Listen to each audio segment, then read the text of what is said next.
কলকাতার হৃদয়ে দাঁড়িয়ে থাকা লাল রঙের ঐতিহাসিক ভবন রাইটার্স বিল্ডিং। একসময় এখান থেকেই পরিচালিত হতো পশ্চিমবঙ্গের প্রশাসনের যাবতীয় কাজ। 1777 সালে ব্রিটিশদের হাতে তৈরি এই ভবন ছিল ইস্ট ইন্ডিয়া কোম্পানির কর্মচারীদের থাকার জায়গা। সময়ের সঙ্গে সঙ্গে এটি পরিণত হয় ব্রিটিশ শাসনের শক্ত ঘাঁটিতে। 1930 সালে স্বাধীনতা সংগ্রামের এক রক্তাক্ত অধ্যায় রচিত হয় এখানেই। বিপ্লবী বিনয় বসু, বাদল গুপ্ত এবং দীনেশ গুপ্ত ব্রিটিশ অফিসারদের ওপর সাহসী আক্রমণ চালান। এই ঐতিহাসিক ঘটনার পরই বিবাদীবাগ নামটি ইতিহাসে স্থান পায়। দীর্ঘদিন ধরে প্রশাসনিক কেন্দ্র হিসাবে ব্যবহৃত এই ভবন 2011 সালে বড় পরিবর্তনের সাক্ষী হয়।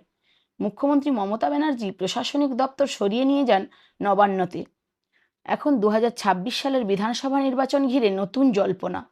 রাজ্যে সরকার পরিবর্তন হয়েছে, তবে কি আবারও প্রশাসনের কেন্দ্র হয়ে উঠতে পারে ঐতিহ্যবাহী রাইটার্স বিল্ডিং?